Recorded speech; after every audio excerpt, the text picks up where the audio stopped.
Thank you. Wa Muchomba.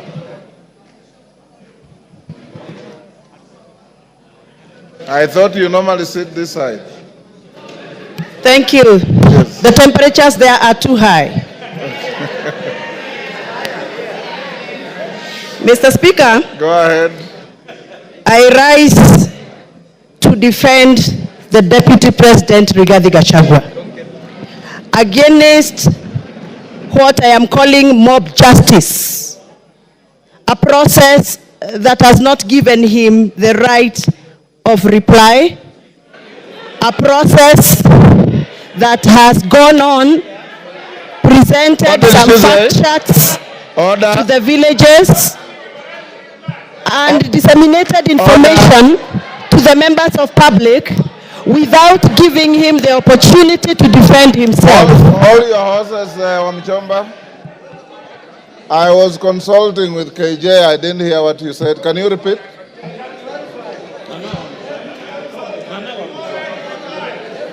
Can you repeat what you said? I can't hear you, Mr. Speaker. Repeat what you said. I didn't hear. I was consulting with Honorable Member for Dagoretti. I have said I rise to defend the Deputy President, the Honorable Gathoni Wa Gachagua, against a process that I feel, personally as my opinion, it is mob justice against the Deputy President because he has not been given the right of reply before we went for public participation. That is what I've said. Honorable Wa Muchomba. According to the standing order here. Honorable Wa Muchomba, that is neither factual nor legal because the Deputy President is appearing before this House at 5.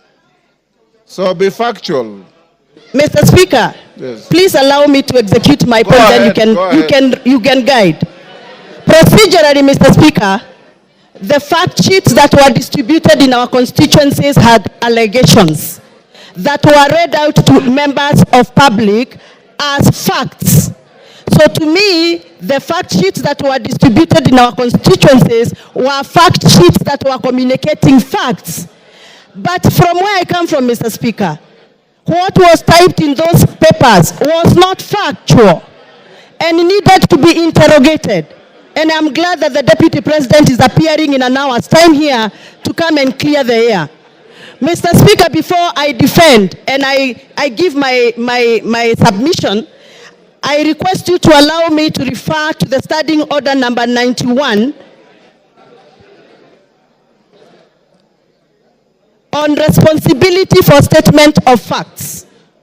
A member shall be responsible for accuracy and facts for whatever allegations that comes and disseminates from this House. Mr. Speaker, this morning we were watching video clips on our television in this House. Those video clips that were played in this House were reported speeches that were reported from various media houses in this country. Mr. Speaker, according to the Kenyan Constitution and the Data Protection Act, it is our duty to clarify information before we disseminate and use it for a quasi-judicial process like we are handling today. Mr. Speaker, I would want your guidance whether those media clips that were used this morning in the floor of this House by the mover of this motion, whether those media clips were qualified to be used in this process of impeachment. Mr. Speaker, my other issue is I will be glad that the mover of this motion clarifies that the allegation around the corruption issues on procurement matters have been taken through the right areas of Auditor General so that we can have fact to discuss this afternoon. Otherwise, according to me, the allegations that have been tabled by the mover of these motions are mere mudslinging, they are hearsay, they are gossips, and they must stop. And Mr. Deputy President must continue working for this country with all the energy, with all the labor, and with all the love that he has had. And those that feel that Mr. Deputy President has been biased into Mount Kenya politics, please forgive us, but we must tell you, everybody has their home. The deputy president comes from Mount Kenya, and every good thing starts from Jerusalem. Even Jesus had to start his good work from Jerusalem. We are the Jerusalem. We shall continue allowing the deputy president to do the work he's been doing in Mount Kenya, even as he tries and attempts to work in other parts of this country. I have personally escorted the deputy president in other areas outside Mount Kenya. I know Mr. Deputy President has tried. It is barely 2 years before Mr. Deputy President continues with his work. Please allow him space to work. 2 years are not sufficient.